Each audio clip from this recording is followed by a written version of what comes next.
So today we're going to talk about guys like Brock Lesnar. We're going to talk about guys like Sakuraba, Minoru Suzuki. We might even talk a little Bob Sapp, Bobby Lashley. You guys know what I'm talking about. Let's go. Okay, and welcome to Wrestling and. Today, we are talking about wrestling and MMA. And if you look at the history of wrestling, at one point, wrestling was legit. You really did wrestle, and you tried to pin the guy or submit him at times. So wrestling in itself, in a way, it kind of helped form MMA. And if you go back in time and you look at a wrestler like Ad Santel, and this was a wrestler, this guy would challenge Japanese judoka. Have you heard of him, Justin? I have not. Ad Santel. He would challenge, the Japanese judoka, and he would just beat them. He got beat sometimes, so there was like this inner Pacific Ocean challenge going on here. And you fast forward, to the 70s. They'd fight in the Pacific Ocean? No, I'm just saying. Oh, they were feuding, and each one of them lived on separate sides. But yes, that would be epic. I don't know if they had any fights in Hawaii, so that would technically be in the Pacific Ocean. Yes. Fast forward to the 70s, you have Ali and Ali, possibly maybe one of the first like huge money MMA fights of all time. Inoki, a pro wrestler, guys. So whether you want to admit it or not, wrestling and MMA are like the inseparable in their history. We're going to explore that, and if we, I mean me, John Ensman, and Mr. at InRingArt on Twitter and Instagram, Justin InRingArt. How are you, Justin? I'm doing pretty well. How about you? Oh, I'm doing great tonight, man. And you went to a tequila party yesterday. Yes. How much tequila did you consume? Only like 5 or 6 shots. That's pretty good. Not too bad. Kind of a buzz. Yeah, a little bit. I mean, I kind of find like tequila, you don't get as hungover with it as other stuff for some reason. Think so? At least with me. I was thinking of this the other day. I've never liked the thing where people are like, I can only do brown alcohol and not clear alcohol. Have you ever heard that one? Yeah, of course. But, I drank some, Did you drink both soda. Tequila, the dark and the light? We had the dark, the light, and then Mezcal even. I had a shot of the Mezcal, which is kind of crazy. Oh, if I'm saying that right. Is it Mezcal or Mezcal? Yeah, it's like a smoky kind of thing. I don't even know if it's technically tequila, but we had some of that. That sounds pretty too. intense, bro. They're like, but it's tequila, but we're bringing the Mezcal, baby. I drink a lot of water. I ate, and I, had some soda. So like, I kind of didn't really, I just didn't go crazy. Yeah, didn't. So I wasn't too bad. Of course, my wife would drive home, but I wasn't inebriated. Too, Yeah. Yeah. Unless that's allowed there. But, a lot of times we hang out with our friends and getting smashed really isn't on the table. Or would you want that necessarily? So. And it was, there was probably 50 or 60 people there, and it was 5 shots. Yeah, it was like 5 shots over the course of, 3.5 hours. So, yeah. Okay. A lot of people. It was our friends. And you had to pay for parents' house. Oh, you brought your own bottle. I'm sorry. It was they have a house with a really cool backyard with like a bar, and they always have people over. So, but no basement.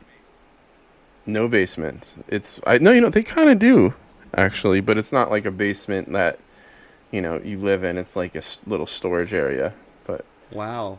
Well, there's not a lot of basements in LA. So yeah, I know. It's kind of sad, man. Honestly. Love a good basement, but I'm from Colorado, different place. You guys gotta have basements, yeah.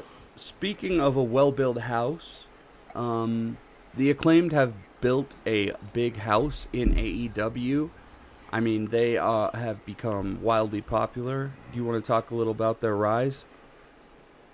Yeah, I mean,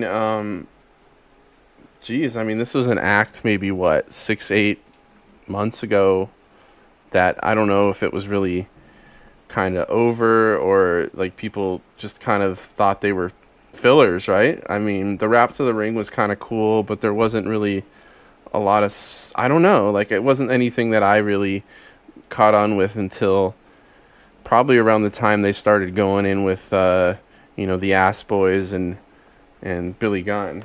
Yeah, and it's kind of funny, man, like, I will say a lot of, like, Meltzer was always saying that, Bowens, like, is super good wrestler. Like, I remember him saying that a couple of years ago, like, pay attention to Bowens, pay attention to Bowens. But because it seemed like who were a little hotter was, I haven't seen them for a while. Are they still around? What's it called? Something Party. Private Party? Private Party. No, they're around. They just okay. They're not on the, like, TV scene right now. They do a lot of dark and stuff. But it seems like they were kind of hitting it pretty strong for a while. Yeah, who knows? You never know why, unless it's just Tony. But honestly, the tag team division in AEW, though, is pretty fucking wild. And, I mean, it's probably one of the better, if not the best, tag divisions in the world. So it's been like that for a while, too. Yeah, so it's like, dude, if you're Private Party, you're this amazing tag team. Even if you're missing a couple steps, you're not going to be able to get on TV. Well, that's what makes it the most interesting thing is how kind of organic they've gotten over. Yeah. And if you think you still got the Young Bucks, probably. And the Young Bucks, you have FTR, who's the New Japan champion. It's wild. Yeah. So the Acclaimed are, they're over now. I like them. I think since they got over, they ended up having a great match, which is awesome. It's like almost the crowd pushed them to this next level. Or it could have been Swerve in Our Glory, because those are two of the best wrestlers, you know? You know what, though? We're kind of missing a key component here is the Scissor Me Daddy Ass. Is that the key component? You know what? I think it's put them over the top. For a catchphrase, I'm not going to lie. That is over pretty as hell. Hilarious. Yeah. And they made the shirts and the whole thing with the wraps and stuff. Did they make the scissor foam hand yet? No, but they got the shirt now. So I think they said they were doing the scissor foam hand soon. That would be, and you see the guys in the crowd doing it. It's hilarious. It's great. And the wraps, I think people were starting to look forward to those wraps. Well, and that's the week. Funny thing is they cut off the wraps last couple of weeks. Yeah, they did, but there's kind of an Enzo and Big Cass kind of anticipation people get when they come out. I think, a little bit Enzo and Big Cash. I think, how could these guys not be over? You have a guy who raps, who's funny as hell. He's usually on topic, he's a good wrestler. You have another dude who's a pretty great wrestler, also an open homosexual man who really is killing it in life when you look at his history. He's writing a book right now. He's been through a lot of challenges and stuff. And then you combine all that, and there's just this amazing story of a team here. And there's, even with someone like Billy Gunn, you have a little nostalgia involved as well. Oh, and isn't it cool to see him over after all these years? Because, look, this dude is still wrestling. Is he the oldest, like, in AEW? He's not as old as Sting. Well, no, he's not as old as Sting, but he's the oldest guy that takes his shirt off, that's for sure. Is he the oldest dude that... Yeah. Okay. Yeah, let's put him as a manager, bro. Let's extend his lifestyle. He don't need to be taking bumps no more. He can do the same exact thing that Sting's doing.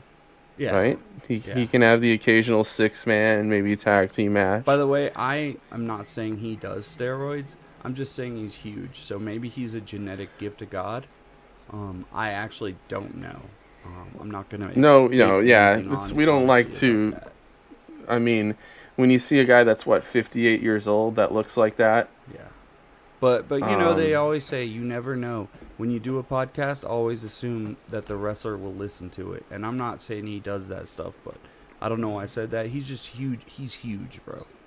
No, I mean, he's in shape, and he's always been one of those guys that, he's 6'5". He's huge. He's huge. That's why he was even Road Dogg in the Attitude Era, bro. And even Road Dogg was pretty tall. People don't realize how big he was. How big is he? Road Dogg's probably about 6'3", 6'4". Okay, yeah. It's attitude and Billy Gunn's probably 6'5", 6'6". Yeah. They're all huge. How big was Justin Credible? Probably 6'1" or something. I don't know. I'm glad wrestling's getting shorter, though, because like back then you had to be that big to get over. Well, and when you think about it, like Billy Gunn, and they were always in the ring with like, Mankind and Kane and one of those guys who were Dustin Rhodes, huge. He's tall, bro. Yeah, they were all big boys back then. Don't even talk about Andre the Giant's son. Okay, so right. Swerve, great team, Swerve in Our Glory, amazing guys. I think this is like, we talk about the tag team division, and the Swerve is in Our Glory. Like, they're not going to be together forever, but like this was a genius pairing on Tony Khan's part. And these guys probably going to lose their belt and break up. I kind of hope they break up on at the tennis arena. What do you think? I mean, we'll see. I mean, like you said, there's a lot of tag teams, and really, maybe it depends on how long we're going to have the Young Bucks. I would love to see either guy doing single stuff, especially Swerve. He's probably, in my opinion, at one of the best parts of his career ever. So we'll see, because I think also, in a few months we got World Tag League and Junior Tag League, and we'll see what they're going to do with FTR. You might still need Swerve and Keith Lee to hang around that division if they do go to Japan for a month or whatever. Yeah, it'd be crazy. Well, I don't mean to swerve you, man, but how far is the fastest way to San Francisco from LA? Probably how far jet? Is the fastest? A 45-minute plane ride. How much does it cost? I don't know. Like these days, like it used to be a lot cheaper. I don't know. At least a couple $100. I don't know. All right, well, let's do it then, because they're going to do AEW Revolution. Supposedly, they're looking to try to do it at the Cow Palace. Huh? Haven't torn it down yet, huh? You know what? I looked it up. I looked it up on Google Maps. I drove around the place, and I will say this is like a state fair type of. No, it's literally a palace for cows. I mean, it was for the rodeo and for where they'd store all the cows. Yeah. There's no stadium seating. Do they bring in bleachers? It's a freaking warehouse. I don't know. Well, that would be very, very Japan if they didn't have bleachers, though. So, dude, it's I'm pretty sure it's just like flat across like all 50 rows. Yeah, the San Jose Sharks played there for a few years, so I imagine they had to do something. Well, they had to have had something there. They might have gutted it out since. I don't know, but. That's a very legendary West Coast wrestling facility, place. Though. Yeah, that's true. A lot of history in the Cow Palace. Yeah. Well, do you remember New Japan playing at the Palace? And it was like a huge show with Kenny Omega versus Ishii? Yeah. Well, isn't that where Hiromu broke his neck? Oh yeah. Yeah. And then they had the turn. They did Ghetto's turn, right? I think, and that's also a lot of big stuff happened there. And I think, isn't that where we had the whole Jay with White. The Jay White, Josh Barnett thing? Oh, it was Jay White. I think they went. Or was that Long Beach? I don't know. I think Jay White went against Juice at the Cow Palace. Well, either way, yeah, they're talking about doing Revolution there. If they do, I hope they get huge bleachers, because. It's if anyone listening went to one of the Cow Palace shows, let me know. I'm not sure what they did there. Or if you ever went to a Cow Palace show in general. Never been to the Cow Palace. But I mean, if any listener has, Yeah. Well, yeah. Like I said, the San Jose Sharks used to play there, so I imagine you had to have some type of arena sitting in an upper level and whatnot. Well, if you grew up here, I will say, if that was your place that you went over and over and over, you get attached to it and stuff, but it doesn't have the amenities of a normal arena. I'll just say that. If we drive from there, from San Francisco up to Seattle, how long do you think that would take? 10, 12 hours probably. Really? That long? Yeah. Uh-huh. because you have to go through another fourth of California, all of Oregon, you're right. and most 12 of hours. Yeah, and most of Washington. Dude, I gotta say, living here is almost a little better because if I want to drive to a different city, like it's 1 hour or 6 hours or like 10 hours or 12 hours, I can get to Vegas. 12 hours, I can get to Dallas. But you drive 12 hours just to get to the other city in your state. Big state, man. Sure. Yeah, we got to drive 5 or 6 hours just to get out of the state. Damn. Minimum. Well, at least there's lots of cool forests up there, right? If you go north, I guess, yeah. I mean, it depends. Redwoods. Yeah, it is. Yeah, there's a lot of just nothingness, though, when you go through the eastern part of the state. I've said this before, I'll say it again. What people don't realize about America is that most of this country is nothing. It's just emptiness. Well, that's the thing about Los Angeles in general is if you get me on the highway for an hour right now and you'll feel like you're in the middle of nowhere and it's only 40, 50 miles outside of LA and you feel like you're in the middle of nowhere. Yeah, it's the same way I think for San Francisco. If you drive north, take the Golden Gate Bridge up there, it's just like forests everywhere. Yeah. And then there's like a city randomly. But not here, it's just nothing. It's desert and nothingness. And it's not even, yeah. Well, that's why I'll never go to Burning Man, Justin, to be honest. So if you drive from San Francisco to Seattle on a certain date, you will get to see AEW Dynamite. What do you think about them hitting Seattle? On, by the way, Itaewon, January 4th. That is interesting. Yeah, I did kind of hear about that. Well, first of all, that's a Darby Allin homecoming, I think. Daniel Bryan. It does create for the easiest way to get from Japan to Seattle. So maybe you'll see some guys doing Living That Day twice, double booked. Well, you got certain people that have to show up to Seattle, right? You got Darby Allin, right? Yeah. Bryan Danielson. Mm-hmm. Swerve Strickland. So they're all Those hometown are all heroes. Yeah, oh, that's true. That's what they were, But, the way the time zone works, I don't know how it would work out, but I think, off the top of my head, theoretically, they could do both shows with some, being very tired. Yeah, I wouldn't know. I would not do both shows, and that would not be, if I took myself seriously, I wouldn't do both shows. It really depends. Both shows, dude. Yeah, well, I mean, theoretically, it would be right after. I mean, I don't even know if you can get a flight for a certain time. Dude, come on. You just in wrestling in general, you don't wrestle twice in a day. That's just they used to? Yeah, but it's not. It's 2022. Yeah. They want to go, especially on the Tokyo Dome, because they're gonna have the craziest match ever. Them being in Seattle, on the same day is very. It seems like it's got to be more than a coincidence. It's not a coincidence at all. Here's the thing. Here's why it's a coincidence, and it's not. It's because, first of all, dumbass New Japan runs on the 4th every single year. Yeah, right. Which is stupid. They should do the first Saturday of July or something. You know what I mean? Of January. Well, I think a lot of that there's a holiday. There's a holiday week, right, Maria? January, first week of January is a holiday thing in Japan. January 4th. At least 3 days. At least 3 days. But you're saying, because every year they do the Tokyo Dome January 4th, no matter what day it is, and it's kind of dumb. Why don't they just do it on a Saturday? Tradition, yeah. She's just tradition. Japan's very... Look at her and tell her, Itaewon desu. Itaewon desu.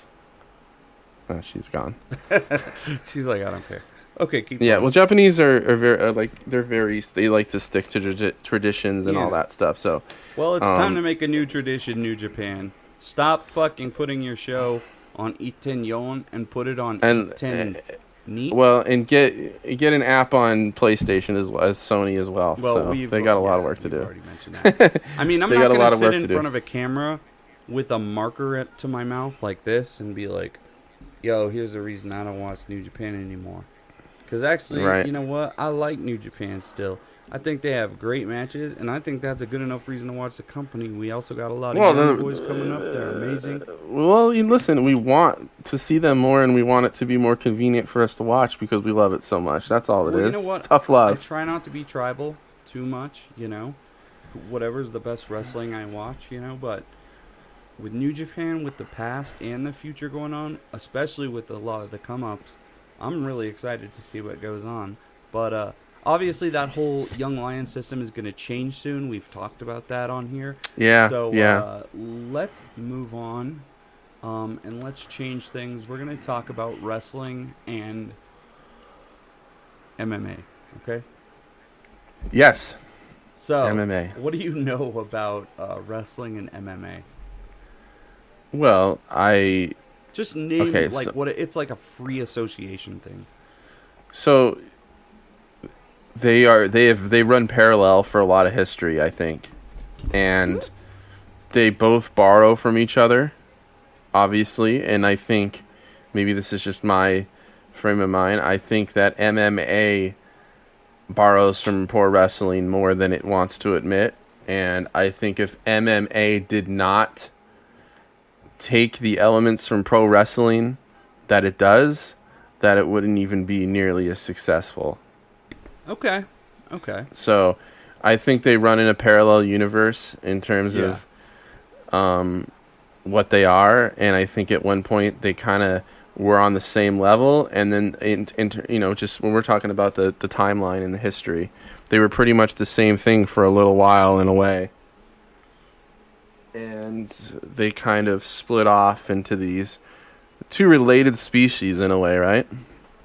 Yeah, and it's weird. It's like these divulging kind of businesses, right? Like two separate businesses that have so much in common over the years that there's so much intertwining and mixing of them. Yeah, they're like sister industries, really. Yeah, for sure. And, some people call it combat sports, right? And I would classify most wrestling as such. Some wrestling is not that, but you're getting hit, you're taking big smashes and bumps, right? You have to hit others, but control yourself. And many of the moves cross over. You're doing, look at Will Ospreay and his kicks, right? Taekwondo type of stuff. Which is a real thing, Taekwondo. But the key in wrestling, obviously, is to pull your punches or whatever, right? Pull your kicks. You don't hurt the person. So and it's also to protect yourself and to protect your opponent. And the training that a pro wrestler goes through to learn to protect themselves and also to endure pain, have stamina to pain. Sure. So there's a similar quality there. But MMA takes it in the direction where you're actually trying to hurt the other person. Yeah, it is. It's weird because they have I like that you say that. It's like the exact opposite goal, but with the similar traits of respecting your opponent, performing and being a performer. So it's really interesting how. Yeah, well, I think that. MMA fighters are like, I'm going to try and hurt this other person to win, and if I just happen to entertain people along the way, then so be it. But I know I have to get people interested so they buy tickets. I don't know. No, because you have to cut promos in MMA. You have to get interviewed after every match that you win. Right, and you have to put up an interesting press conference. Yes, because gets people to buy the show. Just like AEW, Dana White does press conferences, which is awesome. It helps, and the weigh-ins and all that, and that's also something that we can kind of save to a distant cousin, like at boxing, right? Boxing is another one that kind of is off to the side as well. Who influenced Ali? Oh yeah, he'll tell you it was. Classy Freddie Blassie, Gorgeous George. Yep. And so, you're going to see these tie-ins everywhere throughout the years. Really, they're inseparable. And I'm excited to get into this with you. So if we go back to history, combat, has always kind of been a sport, right? At all throughout the years. And, wrestling... there's always been a morbid curiosity to see who wins in a battle of survival and fight between two dudes, with tigers involved. Yeah, they got crazy with it. But the circus element. But even the circus, they were trying to make this big entertaining, freak show of a thing. But wrestling and striking, wrestling ended up turning into its own thing and becoming very popular American sport, like straight up wrestling. And fighting evolved on its own in many countries. In China, you have Lei Tai. Have you ever heard of that? No, I have not. And it was just like straight up fist fighting in an arena. Okay. In France, you have Savate. You've heard of that one, maybe? Savate? That sounds familiar. Yeah. And in England, you had bare knuckle boxing. Have you ever heard of that? Yes, I have. Have you ever done it? No.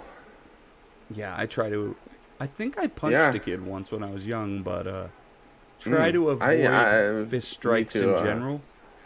I've never really... I think I've been punched in the face before, and I had one fight, but that was usually just to defend myself. But I usually stay on the right side of people, and I'm a pretty likable dude, so people there don't really was mess a with me too much. time when I was using a lot of Robitussin that I was like fist fighting a couple times a week, and oh no, I tried to fight John. 2 different times, and I got choked out both times immediately. Oh my god! Well, don't do Robitussin, kids. Well, no, like at that point, unless you have a cough and mommy and dad. I just gave up on the fighting thing. I was like, I'm not that guy. You could have, if you would have made it, would have been huge. You could have been sponsored by Robitussin. You would have came out with trunks with like Robitussin logos. Dude, I am sad to say though that I was doing magic tricks in a bar, and I was like a street magician and making okay money from it actually. David Blaine kind of stuff. Yeah. But like card tricks. That's always. And did I ever tell you that? It's like always been one of my like things I've always wanted to do is be a street magician. Really? Or just like the act of like the stuff that David Blaine does, like you get those kind of reactions out of people from doing some crazy shit like that. Like that's always been one of my little. I did it for like a couple of years when I was like homeless. I was a street magician, and I got like all the greatest magic tricks, brought them to the bars, and I could make $100-$200 a night, bro. So I'll tell you more about it off air. We'll talk more about that. Okay. 'Cause damn, man, I think we should do wrestling and John's street magic. There's a video. If you Google my name, you'll find a video of me doing magic. But we'll talk about that later. No.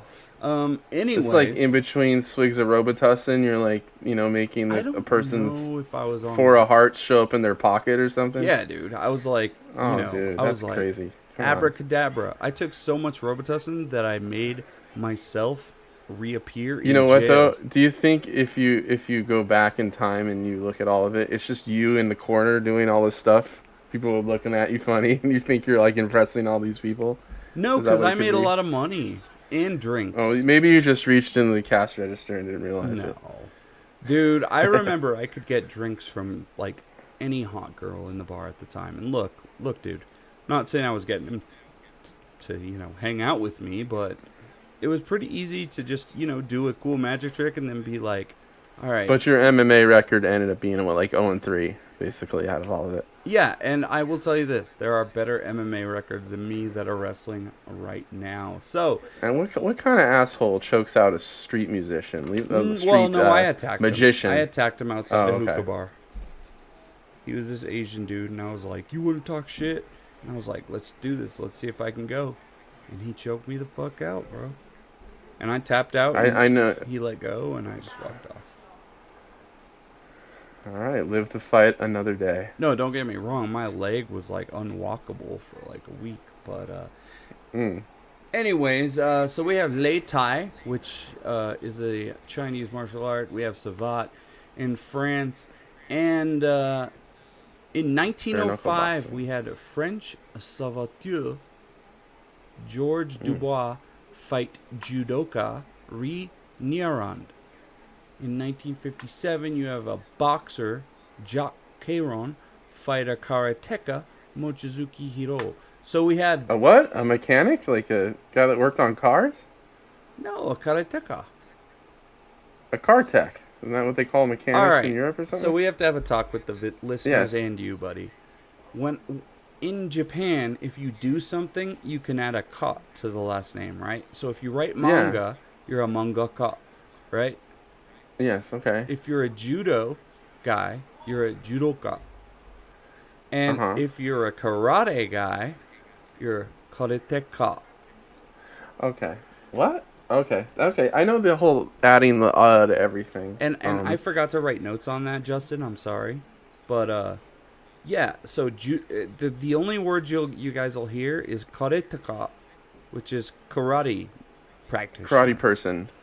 Judoka, judo practitioner. Probably the only words you'll hear. But mangaka is manga writer.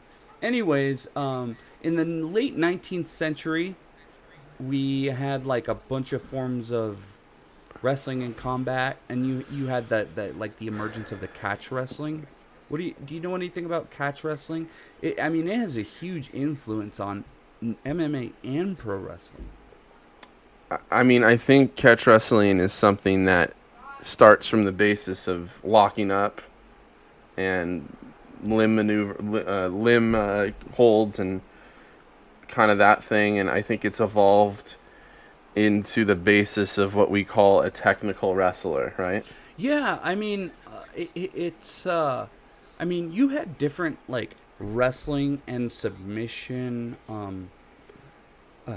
classes developing, it's also right. You had it's the absence of it's ground based, and it's the absence of like striking, right? Yeah, but what I was saying is you had jiu-jitsu, right? Developing in Brazil, Brazilian jiu-jitsu. You had jiu-jitsu in Japan and judo. And catch wrestling is something that developed more in the America and Britain, right? And became this style of, like you said, ground wrestling, submissions, technical wrestling. So, yeah, you're totally right on that, man. In America, you started to have a lot of started doing boxer versus wrestler matches. If I was around back then, I would have probably gone to one. Would you have?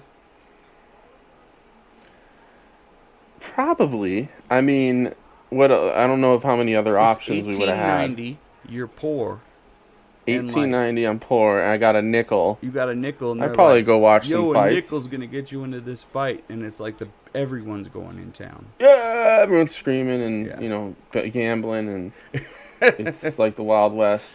Yeah, I would imagine that I would probably have partaken in that type of activity, unless you can go to like a baseball game or something like that. I don't know. Well, we liked wrestling though, and let me tell you this. Yeah, but I don't know if I would be in the. Well, yeah, I probably would. It's real fighting and stuff, but. Well, let me tell you this. It was Frank Slavin versus Frank Gotch in 1901. Future World Wrestling Champion. And Frank Slavin knocked him the fuck out, bro. See, this is a thing where I could imagine, like, you would, like, if there, let's say you were, German American or, like, Irish or whatever, or Jewish, you would rally behind, like, the Jewish guy or whatever, you know what I mean? And you would go to the fights just to support the person of your ethnicity. I'm sure it was very tribal back then, absolutely. Yeah, that's what I was thinking. Like, it'd be like, yeah. Well, we could all get behind Frank Gotch because he was awesome. Although I heard he was a kind of a dick. But in the early 1900s, wrestling promoters got smart. They added a lot of magic, right? That we know, the Gold Dust Trio. We can do a whole show on them later. Toots Mond, Sandow, these guys. They added, flashy moves, run-ins, tag matches, storylines. And MMA was not organized like that, It was not organized back in the day compared to wrestling. Does that make sense? No, it's probably, very underground, too, I think. And Yeah, it's like random events. So it wasn't organized. Obviously, you had developments going on, though, in shoot wrestling, boxing, right? We had, like, boxing starting to rise up as a very popular sport. And you had beginnings back then of what would become Brazilian jiu-jitsu. So that kind of happened in the early 1900s. Yeah, I think in the early 1900s, you're thinking of an America where the most popular sport was probably boxing, right? I mean, no, I think wrestling in the early 1900s was really up there with with Gotch and. But it was the what we come to know as combat sports/sports. I think that was they were I mean, there was baseball. Was probably starting to get big. But I mean, football and basketball were not really there yet. Yeah, but like basketball barely existed in a competitive way, and football was probably popular amongst colleges and stuff at that time. But I think the number one thing that anyone can do, anyone can go to, was probably horse racing and boxing. Horse racing, yes, bro. Yeah. Because you can bet on those, right? And you can bet on the fights too. I'm sure back then they were probably I think very the industry was very huge with betting, with boxing. Do you think if they let people bet in the arena for wrestling, that it would be more? Well, for, like pro wrestling right now? Yeah. It's kind of fucked up though. I think betting on wrestling is kind of wrong because it's not like. Well, there's somebody that knows what's going to happen, and all it would take would be the equivalent of insider trading. And dude, no, the worst part. Well, okay, they don't do it right, but they do Dave Meltzer ratings. Like you can take a bet on what Dave Meltzer will rate something. I mean, but he does not he's never influenced it in the sense that he just does his own thing, but he does joke about it on his show. He's like. They think I'm gonna rate this a 5. I don't know. I think it's so arbitrary. It's not like the Miami Dolphins win by 3 points. That's a it's a little more set in stone rather than Dave Meltzer gives something 3.25 stars. Like what up? Are you wearing your jersey and your gear today? Not the jersey, just got a shirt and a hat. Dude, they had a huge comeback, man. They were down 35-14 going into the fourth quarter, and they came back and won. Stop with me, because you're telling me, oh, it's just one game. It's the Broncos. No, I told you they got their asses beat. Like they won today, though, didn't they? The score doesn't tell you the whole game, dude. I looked at the whole game, and honestly, they got their asses beat. Your team. They won today, though, right? Your team fucking destroyed the Patriots in week 1. It wasn't really destroying them. And then you won again. Yeah. Well, they came back from 3 touchdowns down in the fourth quarter, so that's pretty cool. I think your boys are going to the playoffs this year. We'll see. Okay, so we're gonna move on to carnivals here. Carnivals, we talked a little bit about this before we recorded. Do you remember? Yes. Do you want to talk a little bit about it? Well, I think it's funny that you mentioned that because we talked about how most people traveled, and then we didn't talk about it, but I'm just going to lay it out like this. How did most people travel in the 1900s? Right? By boat, train, railroads. Yeah. So, a lot of the shows and stuff, the entertainment would tour via train. So circuses were big, right? And circuses would all travel via the trains and all that stuff. And all the talent and all the animals, just everything would just be on these trains. And I think an element that, circuses evolved into adding was kind of the freak show element, right? And yes, that is. And a lot of what we see with pro wrestling, not as much MMA with pro wrestling, is we've heard them called marks, right? People that are big wrestling fans or evolved from that's kind circuses, of a carny, right? Carny thing. Yeah. But no, that was one of the first places that they were staging fights, and then fights with predetermined winners, right? Yes, and I it's kind of a more American view on the thing.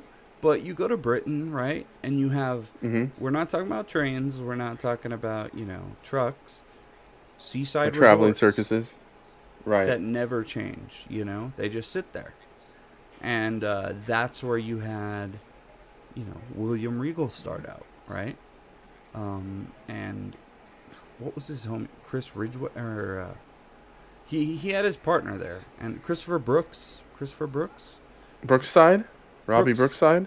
Yeah, was it Robbie Brookside? I think so. Yeah. He had his partner there, and I read his book on that. And he would talk about, basically what I'm trying to get to is that we would have, different people invited into the ring from the audience that would get, beat up pretty much. You could, wrestle any of the guys if you wanted to, if you could prove you were tough, and, they pay. But it was like any other circus game in the sense that, you're not going to win. Because these guys right, yeah, the rigged carnival games, right? Yeah. And they a hustle all element. the stuff. They, all the dudes, the wrestlers, knew how to, submit or, pin dudes. Like any random strongman, right? So we have a little MMA there, right? In the sense that we have the pro wrestler, but it's more like tricks and games, right? Absolutely. And I think there was an element where you had the average person think that they might be able to get something over or get over someone with something. Oh, they probably had a method. They probably sent out their other dudes or something. Exactly. So that's where now it's a 2-on-1 match.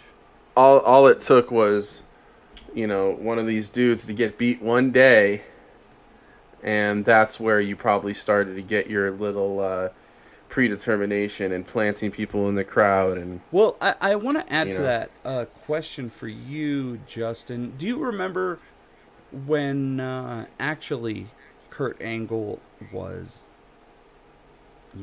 attacked because he had to do a little actual wrestling match in the ring with one of the guys from a reality show? I don't remember that. No, that story doesn't ring a bell? No. Yeah, well, maybe. I'll talk about it for a second here. Yeah. So, we had our boy, we had Mr. America in there, and Angle had to, fight some dude from maybe a reality show or someone he was training, or you guys email me, was it someone from the crowd? And he was like, I'll wrestle anyone here and I'll hold. And then the dude kicked his ass in the ring, dude.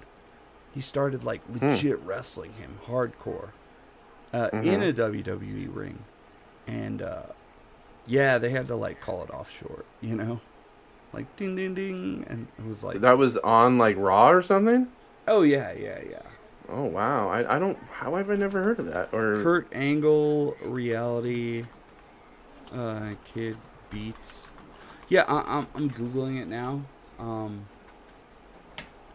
I can't find it, but that you guys know what I'm talking about. If you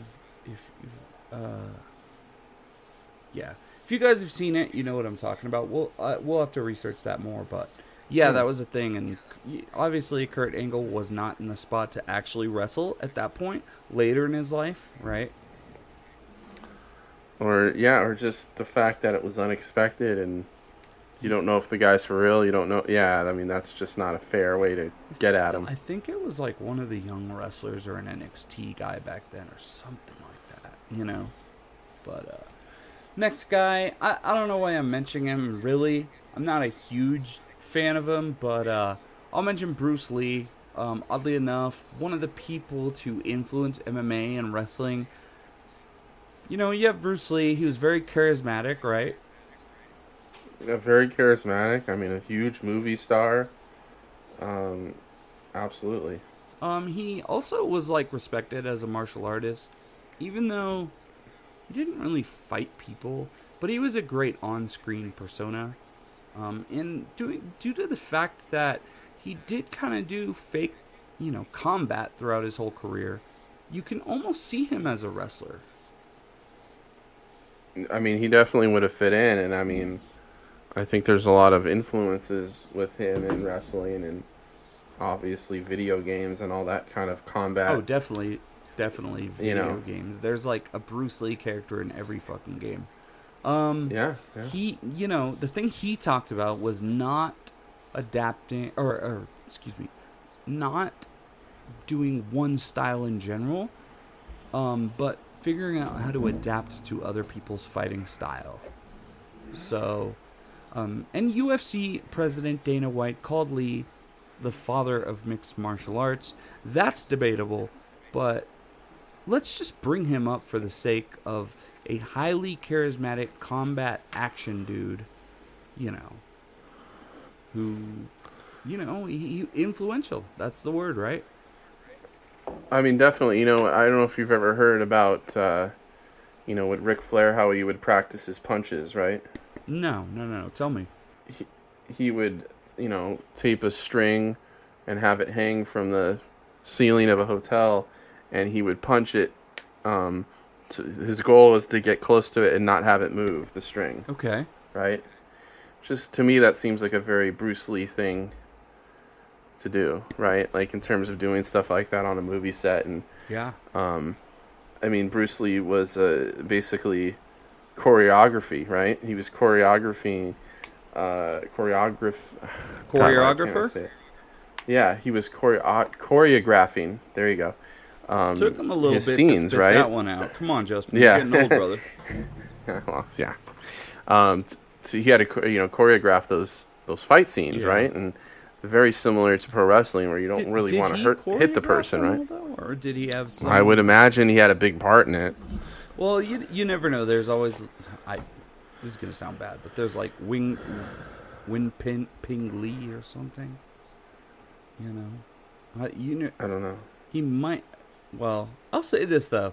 Y'all talk about Bruce Lee. That's cool. I think Jackie Chan is better. But here's the thing. Jackie Chan was awesome, yeah. He wasn't as influential on combat sports because Jackie Chan, we all knew he was an actor. But when, Jeet Kune Do and Bruce Lee was around, it was a little more, the lines were a little blurred. Like, people were actually scared of him and shit. I mean, yeah, definitely. I mean, I think there was less of a, the fourth wall. We didn't really see these guys on Twitter or, with their side, streaming Twitch channels and stuff like that. Yeah, I know. Did you see Once Upon a Time in Hollywood? You know what? I gotta see that. Dude. Oh my God. You have to watch that movie. Like right now. Yeah. It's like takes place all around your neighborhood, right? Probably, yeah. And you'll see restaurants and shit that you're like, I remember that place when I was a kid. But I'm not gonna talk more on stream about that. Just you need to watch that, bro. And then we need to talk about it afterwards. Because they have a Bruce Lee in it, and it's hilarious. Okay, moving on. 1976. Inoki versus Ali, 1976. One of the most important moments in wrestling and MMA, for sure. This was when Inoki versus Ali happened, and I think WWF helped them promote the fight in America. It was seen at a big closed circuit TV at Shea Stadium. The fight was artistically a failure, right? Yeah, I mean, this is the first time you had kind of two people with two different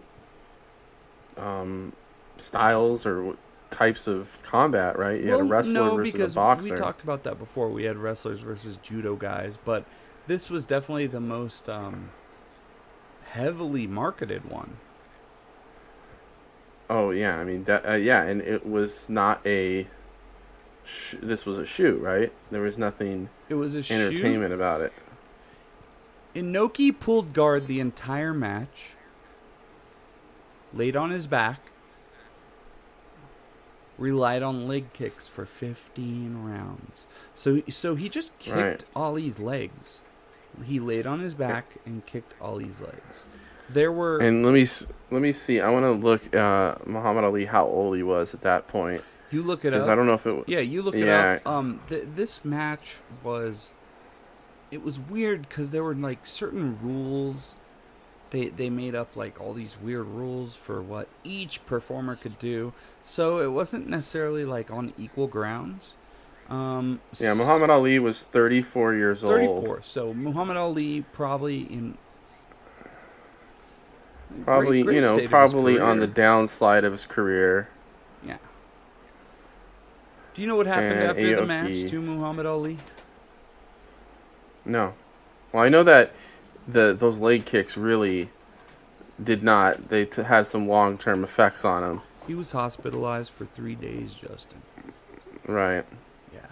So, I'm going to say Inoki won that one, to be honest.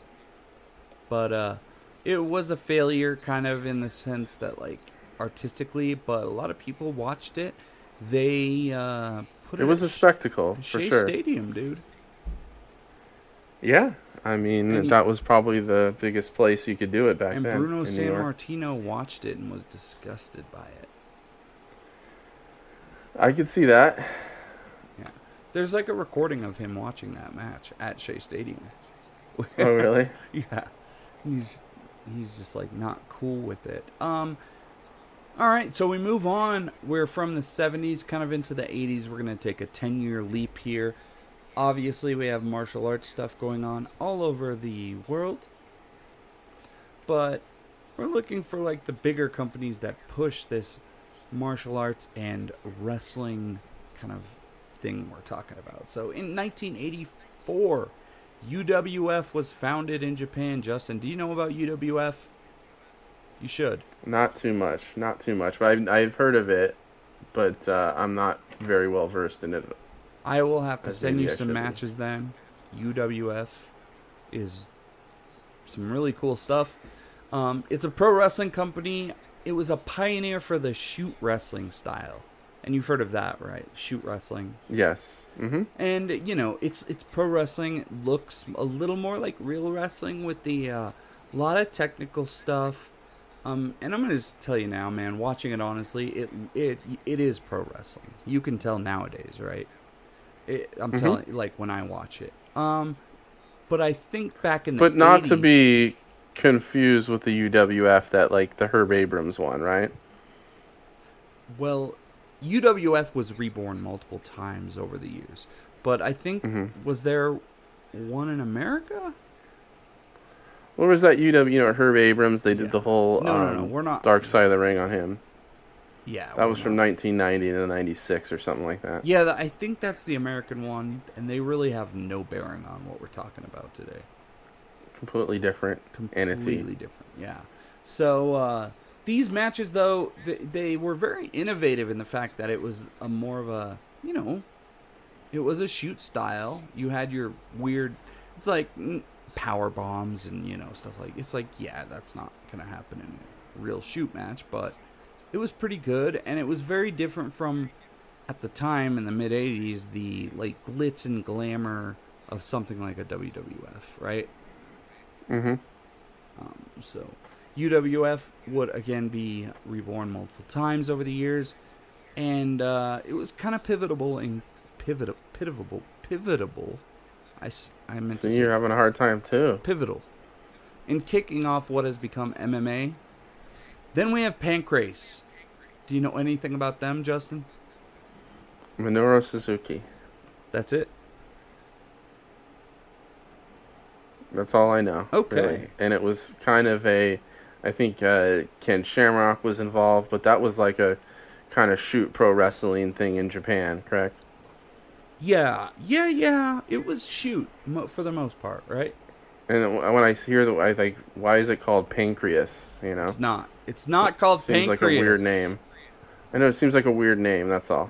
Well, there's a historical, it's not in Japanese, but Pancrase started a few months before UFC, by the way.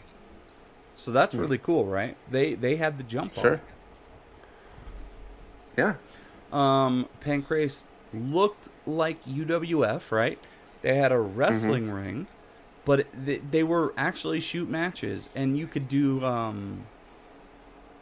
rope breaks, dude. Okay. So, kind of really blurring the lines here.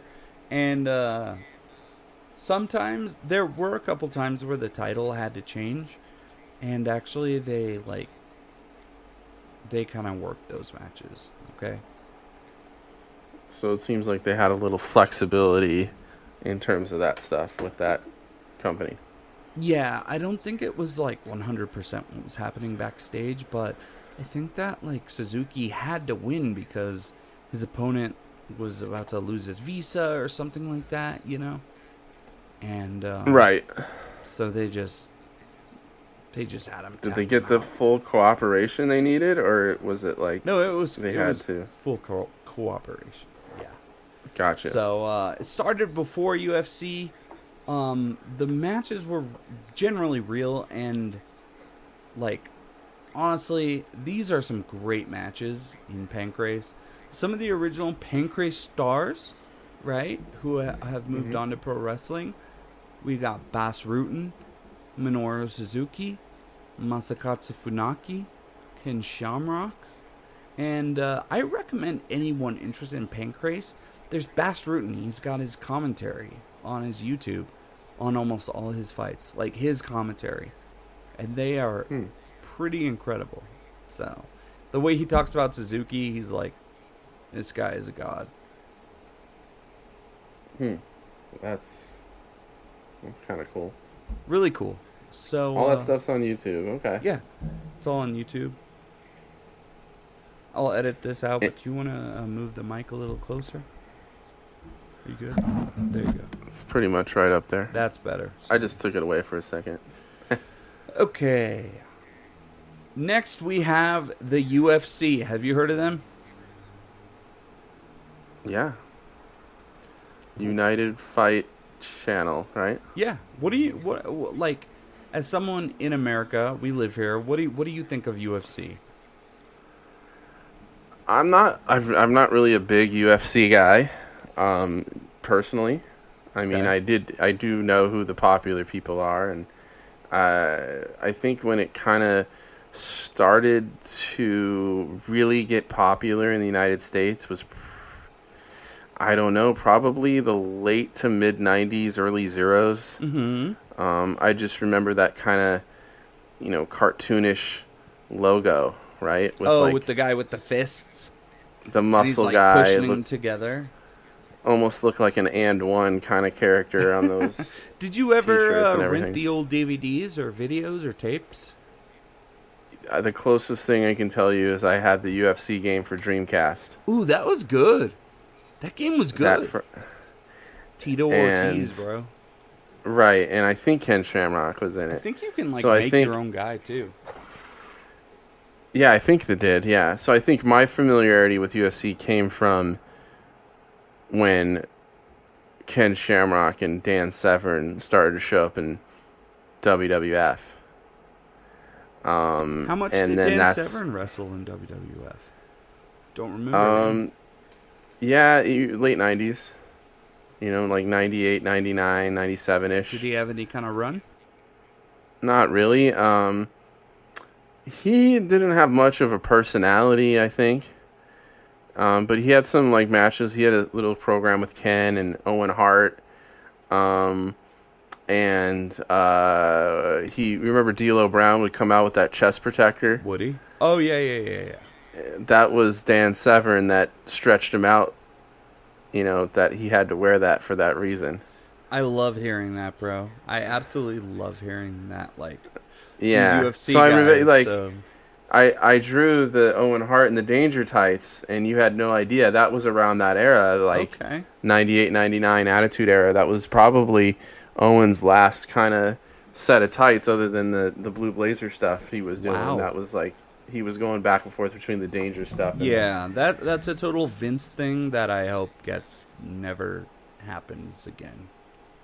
Yeah, well, anyway, that was you had Dan Severn was kind of in that middle of the Attitude Era for a little bit, and he was like the NWA champion. Yeah. He had Cornette lead him out for a little bit. Severn versus Takayama in Pride is one of is I get Severn and Fry mixed up. Hang on, Takayama versus it was Fry. Okay, I get Fry and Severn mixed up all the time. I'm sorry, guys. I just do. I think Fry got a little bit more of a pro wrestling run than Dan Severn did. Did he? Okay. Yeah. Well, we talk about. Yeah, I don't. Right. We talk about UFC, and that is how you feel about it. It started. The UFC started kind of gimmicky, right? It was like the sumo guy versus the boxer, but nonetheless, it was MMA, and I think that I think it kind of started with that kind of backyardy kind of vibe, and I believe the first UFC one was in Denver. That makes sense, I guess. They're the only place that would allow it. There was an element, I think, at the beginning. At least I felt like it was like. You had pro wrestling starting to get popular again, and a lot of people everyone knew pro wrestling was, quote unquote not real or whatever, and this was the real thing. So it was almost like you were watching like a Faces of Death video or something like that. Like people, it seemed like a little bit of a forbidden fruit. Like you weren't supposed to be watching this kind of thing. Well, I can say I'm kind of glad that it happened in America, let alone Denver. I mean, combat fighting, I'm kind of glad to be in a country that loves combat, like Japan, right? Us, Brazil. So, I'm kind of glad that UFC has blown up. I like to watch the matches, and I know you say you don't like quite watch it as much, but there's a lot of entertaining stuff going on and a lot of good stories going on there. So, and if we look at UFC, we can talk about Tom Lawler, right? Mm-hmm.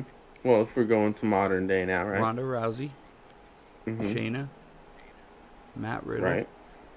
Ken Shamrock, mm-hmm. Probably Brock Lesnar, many more. Well, right? Brock, yeah. Although Brock started in WWE. He started with WWE and then went to, or he started as an amateur wrestler in college. Yeah, so Brock is kind of like the do-it-all guy. But talk a little New Japan. We like New Japan. We've talked about it already on this show. Yeah, a little bit. Inoki's New Japan. What do you know about Inoki's New Japan from the 80s, 90s to the 2000s? Not a ton, man. Okay. I mean, I don't know how to explain it in three sentences or anything, so go ahead. So, New Japan under Inoki, it always had a little MMA sprinkled in, okay? Even way back in the day.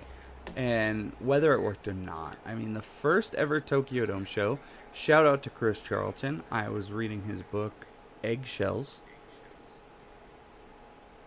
You ever heard of that one? Yeah, I've kind of looked at it a few times on Amazon myself. Voice actor is not that great, to be honest, but I got it. So they did a martial arts tournament in the Tokyo Dome, and I think Inoki lost to Zangief. Zangief would go on to influence the character Zangief in Street Fighter. Okay, that's cool. And it was crazy because Inoki had a lot of legit Russian connections, so he could always get like a lot of the wrestlers from Russia onto his show, like the top guys. So that's a huge connection, right? You talk about what is it? WWF or WWE nowadays? They're getting wrestlers to come in and do their shows. Dude, if I got the hookups to the gold medal wrestlers from Russia, I'm putting on a good show. You know what I mean? I would think so. Yeah, and you're getting an element of attraction to the Japanese people. Love seeing the foreigners. So And some serious realism there. But mm-hmm. some of the Russians were good, some were not. Just like any group. These athletes, they were hit or misses. Later on, though, the MMA influence is starting to get heavier. The company is like competing with Pride in the early mid 2000s, and one of their main champions was Bob Sapp. Mm-hmm. You remember him? I've not remember because I wasn't aware of him during his run necessarily, but I do know who he is. Yeah. You know what's weird? I was aware of him during his run. Mm-hmm. I was not watching wrestling then, but Jesus Christ, bro. His MMA matches were showing up all over the internet back then. Mm-hmm. And so I watched Bob Sapp versus Crow Cop, Bob Sapp versus Hoost, Bob Sapp versus pretty much all these other jobbers, and he just fucked them up, Mm-hmm. But we will talk about that company soon. I want to say many wrestlers were made to fight MMA matches from New Japan. Did you know that? Yes, I knew that a lot of them did put their toes in with it a little bit. No, I'm going to say MMA and wrestling are two different skills, brother. Oh, yeah. Being good at one does not make you good at another. No, absolutely not. It's a difficult transition from one to the other. Or, ask, there's some guys that didn't transition to the other side too well either. Well, Nakamura, okay? Let's talk about him. Right. Dude had to do MMA matches, right? Was not that great at MMA matches. And he, he does knees. His thing is knees, right? He does jumping knee and sliding knee. And they said, why do you do knees? And he's like, dude, because I did MMA and knees fucking hurt. Right. And they probably add a level of separation between you and your opponent and almost protect you as much as they hurt someone else. Yeah. You had Liger had to do an MMA match. Did you know that? I think I've heard that, yeah. Dude had to wear his mask and he got beat up. You had... don't force your guys to fight fucking MMA. Yeah, I mean, we talk about the training regimen. If we thought it was difficult, in the dojo, 10 years ago or whatever, back then, I bet you it was even rougher. Now, I want to talk to you about the mix of pro wrestling and MMA as far as training goes. Do you know of wrestlers that train in all sorts of different martial arts? I mean, I think there's all kinds that train, and I think Nakamura is probably one of them that trains in jiu-jitsu and judo and all that kind of stuff. I think he's getting his jiu-jitsu belts now. But I think there's an element... I think he's like a brown belt now, bro. He's been training for the last year. I think this is where the line of... I think the training can be similar. I think that pro wrestling trains with the real combat, and you hear about the guys at the dojo putting the real moves on and all that stuff. I think pro wrestling's they try and weed out the people that don't want to commit to it. I love that. Right, but when you're training like that in MMA, you're doing it to prepare yourself for a real fight. And to build a tolerance to the pain and all that stuff. But they're very with similar, pro wrestling, though, in a sense. In a way, yes. It's a mental thing, of course. You definitely have to weed out the pain in both. I think if a pro wrestling, you probably do... of course, you need to have somewhat of a tolerance to being in some submission move, but you would like to think that the person giving it to you is not fully... locking it in on you, right? Like, you're not going to sit there reeling an arm bar and have to, flail around until you get to the ropes and for a minute, right? Well, yeah, not in UFC. But they're going to put you in the real arm bar so you see what that feels like, and I guess that does set up a level of respect. but at the same time, I think it's put there a lot. The training can be similar, but I think it's done for different reasons. Thank you for that, Justin. That was a great description. I want to move on to Pride. Do you know about Pride? I know it's another MMA company that was kind of running at the same time. This was the company that back in the 2000s, 2005, 6, I was watching Pride religiously because it was so popular on LimeWire at the time. Or Kazaa. So it was or whatever. Accessible. Yeah. Well, I mean, it just, everyone pirated it. So, hate to say it, but it was like WrestleMania Productions, okay? And it was like fireworks and all that stuff. And the stars they chose were like larger than life characters. And the matches, some of these matches were absolutely legendary. Have you seen some Pride matches? Not really, no. You're not sure? You would know. I don't think so, no. I mean, okay. Not really. I'm going to have to send you some stuff, man. It's going to change you. Me actually, like, sitting and watching UFC has been, outside of just clips and stuff like that, is UFC, very minimal. Bro. Well, I mean, in terms of just mixed martial arts. Yeah, I think that Pride kind of is way better than any mixed martial arts promotion. And I think a lot of people would agree with me. You had Filthy Tom Lawler wearing a Pride influenced shirt recently at a show. Okay. Pride is hugely influential, and the fights, it's almost like they'll never be as good as some of these fights.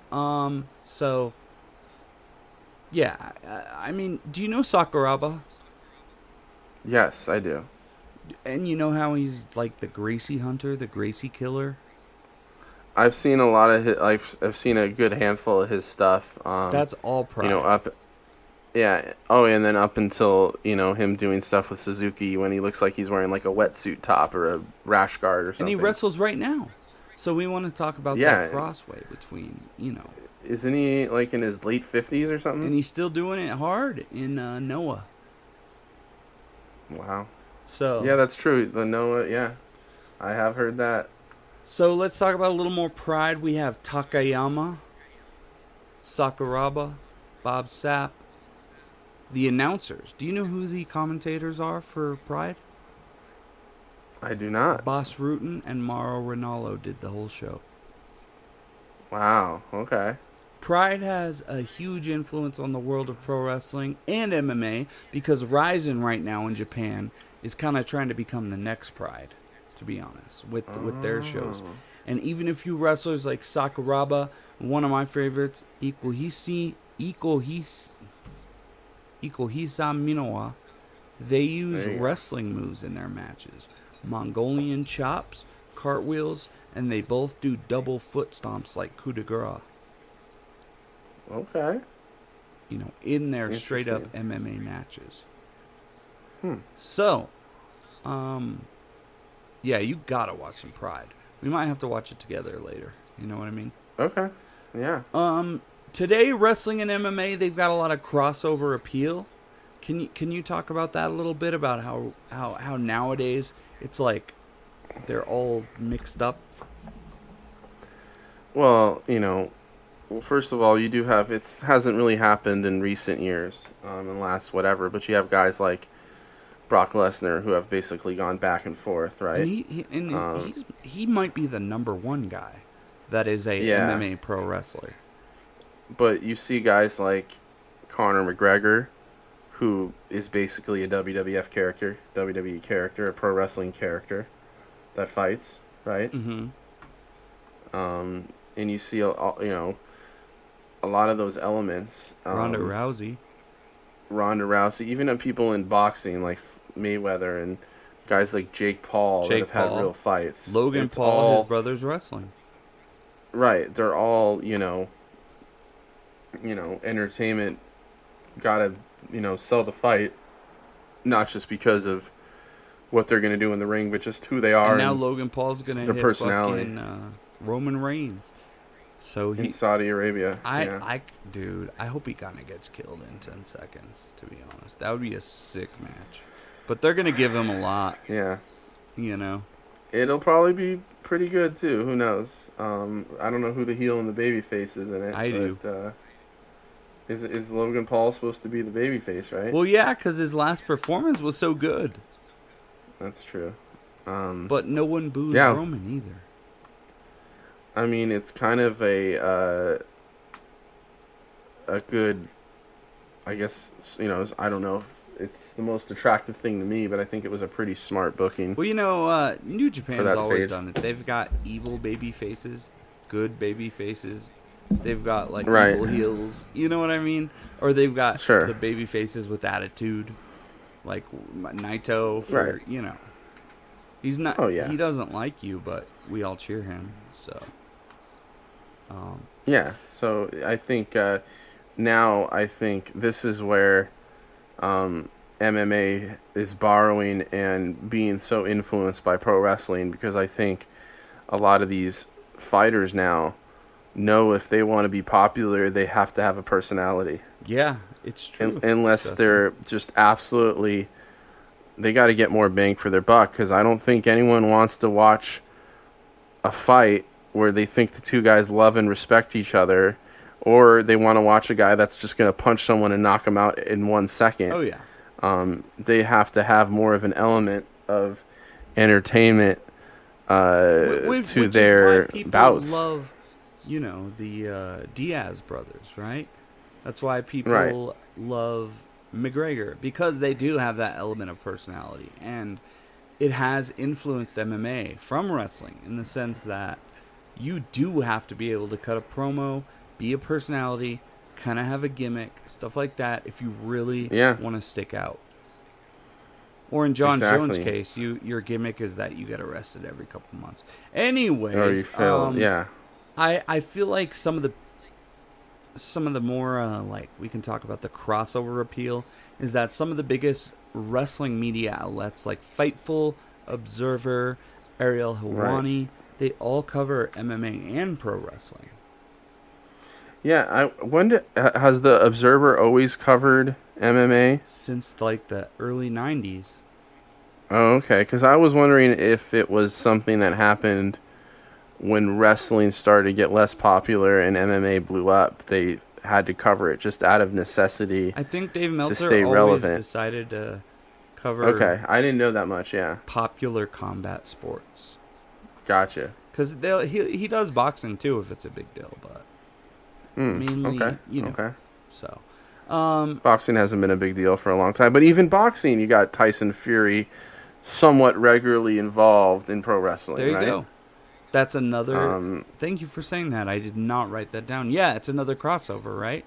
And we talk about MMA. Even Conor McGregor has had his things to say about pro wrestling, right? Yeah, and we talk about at times. MMA and pro wrestling. Yeah. But what I really mean is, like, any different martial art and pro wrestling. And obviously, we could go into the details of how this character was influenced by Jeet Kune Do. And yeah, we're not going to do that. But we're talking big money MMA, pro wrestling, mix-up. And pro wrestling has also kind of become a way for fighters to continue working, still make money after they can't really or don't want to fight anymore, right? Yeah, I guess it's another way that they can, if their skills are starting to diminish, they can have a whole new life in pro wrestling where, you know, if you're in the right place, your strengths can still be... Brock Lesnar. Yeah, Brock Lesnar. Well, I mean, Matt Riddle. Those are, and, you know, Tom Lawler. Josh Barnett. And those aren't necessarily guys that couldn't win an MMA fight today. Well, it's Josh Barnett, I think he tested for drugs, bro. Okay, well, I mean, he can get clean and go do it again, but he's also a guy that's getting older, and I haven't seen him pro wrestle too much recently. He had a good match against one of the young lions up there, Coughlin. Yeah, he was like, "Yeah, I want to fight you." He does his blood sport thing too. Yeah, he does his blood sport thing too, right? Yep. So AEW has a relationship with American Top Team, right? Right. Or they did. I don't know I anymore. haven't seen Dan Lambert on TV for a while, let alone anyone other than Ethan Page, really, and he's affiliated with some other people now too. I Yeah, haven't seen I don't Scorpio know. Sky for a while They either. did have a relationship though with Dan Lambert and ATT. We had Paige Van Zandt, right? We had Right. Arlovsky. I think, yeah, They all seemed to go. It seemed like right when people were starting to root for them, they went away. yeah. Who knows? We'll see him back soon again. You never know in the world of wrestling. A lot of good former fighters. They still work in Japan into their older years. A lot more common in Japan for guys to switch over. Yeah, and I think the difference you have right now is I think there's always been, I think, respect with the pro wrestlers towards the combat fighters and the MMA guys. But I think now the MMA guys appreciate pro wrestling a lot more. Yeah. I hope so. I commented recently in the UFC Reddit that something about I'm going to WWE or something. And I got downvoted to hell and smashed, and people were like, that shit's for kids. Well, that's the fans, but I think a lot of these fighters now grew up with Stone Cold Steve Austin and The Rock as influences in their life, and there's a little more respect just because of that element of it. They grew up. If you had a UFC fighter in the early zeros or the 80s, 90s, they probably didn't have as much of an affinity for it as the ones do now, and you could just see that in the personalities, Mm-hmm. I could totally see that, dude. I also want to say that MMA, we're going to talk about financials for just a minute here. MMA is definitely growing. More tickets being sold, and it's expensive. Have you seen that shit, dude? I've never ever been interested in going, let alone looking at the prices, but I could see it being a very expensive thing because how often does it I'm pretty come into your town? For the house shows they do in Nevada, it's what was it, 180 for a seat? Yikes. In the back. So and plus you're watching through a fence. Yeah. From far away. If you get a good upper angle, no. I guess, yeah. But I still think it's funny that in the basement of the United Arena, there's a room where you can watch the shows that has no view to the shows. Where's the United Arena? What's that? In Chicago. Oh, United Center. Right, yeah. Yeah. It's like $1 million basement area that has no view. It's just a TV. Huh. Anyway. We talked about American Top Team. And I'll say this, that MMA growing, wrestling a little stagnant, but it's okay to enjoy both, right? Yeah. We're not tribal here. I mean, you don't have to choose one, yeah. One is meant to be entertaining. The other could end up being entertaining, but the thrill of not knowing with MMA is part of the excitement. So, I mean, let's not be tribal and be like, oh, fucking wrestling sucks, MMA, whatever. And while MMA moves have been popular in Japan for years, Justin, they've worked their way into American wrestling, like with the BCC, the Blackpool Combat Club, right?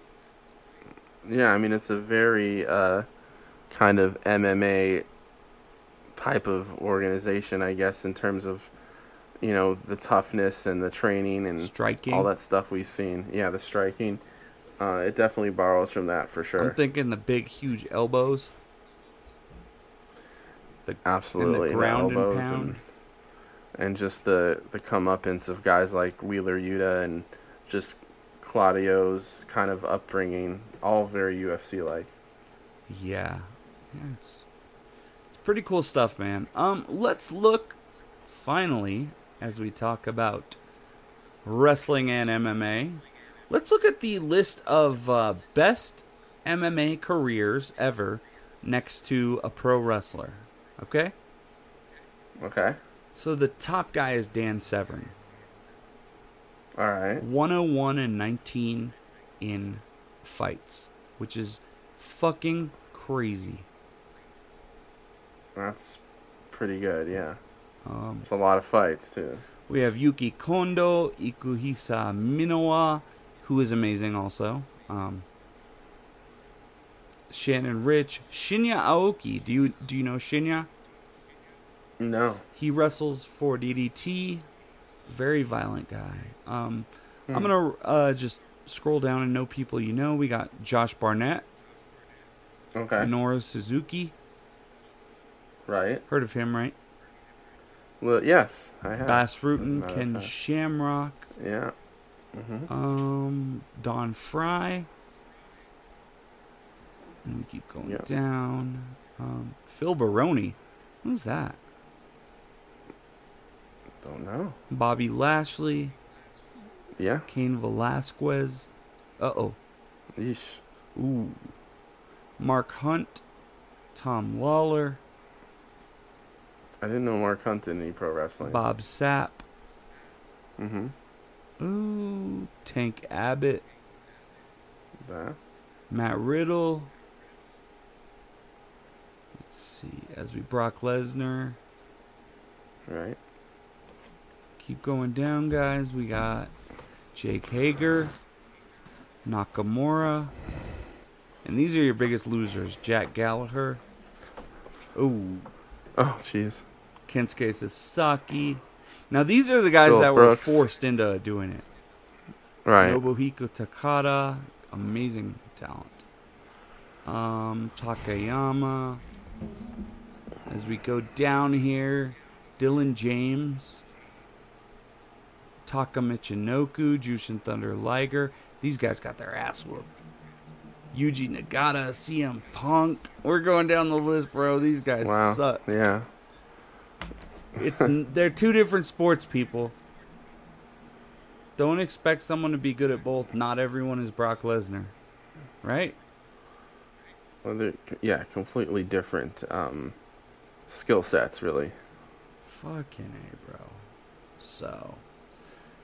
Well, I think we covered it, man. The big influence here. There was a huge influence between both of them. And the moves are...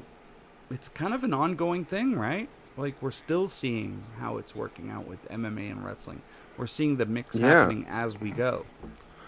I think these days, the more common path is to go from MMA to pro wrestling. Yeah. Than it was the other way around. And you know what's sad is I heard like that... I said, I think it's the more of the respect that MMA fighters have for pro wrestling these days because of probably the generation they grew up in. I heard that Gable Stevenson is terrible. Did he have some kind of legal things or accusations as well? Not really. He's not progressing? Not progressing. Well, he's got plenty of time. It took Mark Henry a long time to really catch on. I mean, not everyone's Kurt Angle. Far from it, bro. But like I thought there was some kind of accusations against him. Let's not go into that. I don't. But I heard that might have been something that would. But I didn't know it was actually that he wasn't, developing like they thought in terms of his in ring or whatever catching on. Yeah. Right. Yeah. Well, he's got time. It takes a while. Well. No rush. Unless you're desperado, right? I mean, it seems like somebody like Vince was probably really pushing for him to get out there as soon as possible, but now they're probably just realizing, you know what, this dude's not ready, Triple H is in charge, and that's Triple why H you're is hearing probably about it being now. like, yo, can you do these things? He's like, no. He's like, all right, cool, you're not ready. Keep marinating, yeah. Yeah, I'm sure he's a lot stricter on the in-ring stuff, It's not just like, this guy looks amazing.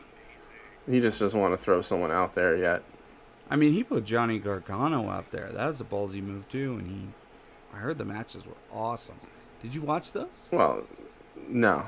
But, I mean, Johnny Gargano is like a real pro wrestler that's trained. Dude, you know what I did the other night? Proven himself in ring. I watched the Stardom Grand Prix, right? Oh, yeah? Yeah.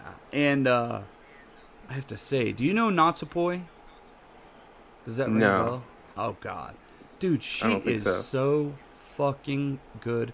We talked about the history of Stardom. If you guys want to hear it, listen to Wrestling and Stardom. Yeah.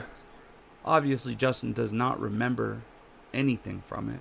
But no, I don't remember anything from 5 minutes ago, dude. I know, bro. But it's rough. No, but I definitely need to watch some Stardom for sure. No, I just don't know where to fit it I'll in. have to send you a couple matches because it was so, dude.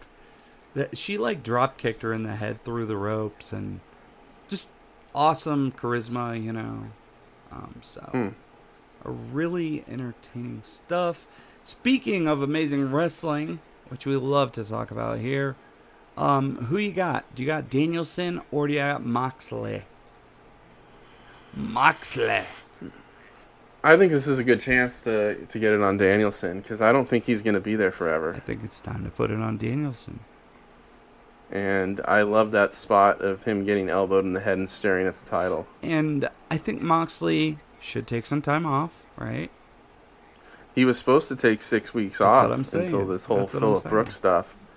So, yeah, let Daniel Bryan go over an epic match and let him have his perhaps final run as a world champion. See how long he goes, bro. He's going to be like, I want to be champion for 2 years. Well, I mean, he's said that, I don't know how long his contract is with AEW, but he said that he's planning on this being his last pro wrestling contract. So, damn. Okay. Hey, man, if all goes right, maybe he walks into the Dome with that AEW title against Zack Sabre Jr. How cool would that be? Well, I doubt he will be because I think that he's going to be in Washington that day, waking up in the morning and trying to get ready for a wrestling match at Seattle. But we'll see. You know, I think he should be champion. We were all rooting for Moxley. He did have his mini run. He needs to get the belt back again eventually, for sure. And, I mean, you could put it on Moxley for like a year. You know, he's like Okada, right?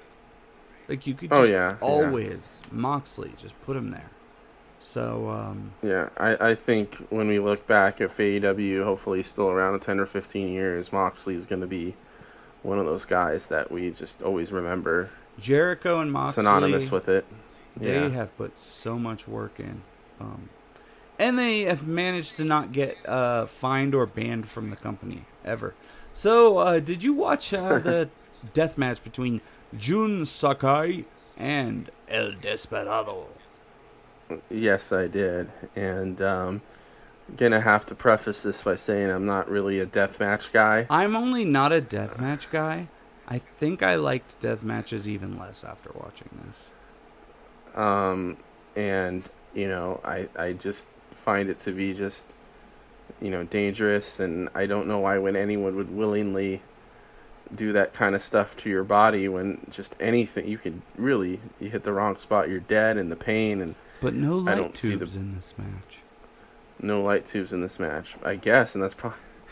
I mean, I don't know if it. At least there was no weed whackers.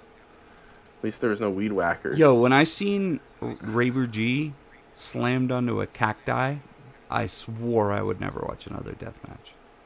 I mean, this one with they had what was it, like a plate of knives? Okay, so no one's talking much about this. I think soda cans. It was. What are those called? Like the chopping knives. Cleavers? Yeah. I think it was cleavers upside down in a foam panel. Yeah, something like that, yes. So I wonder, though, if he's, Kasai, he's probably figured out that doesn't hurt that much. I mean, I would imagine those aren't very sharp. They're probably like just pieces They were shiny, bro. They were shiny. Right. But I mean, they're probably not as, they're just probably pieces of metal, sleet metal, rather than just sharpened. I mean, I don't know. They'll cut you. I think he might be weirder, but they're not gonna.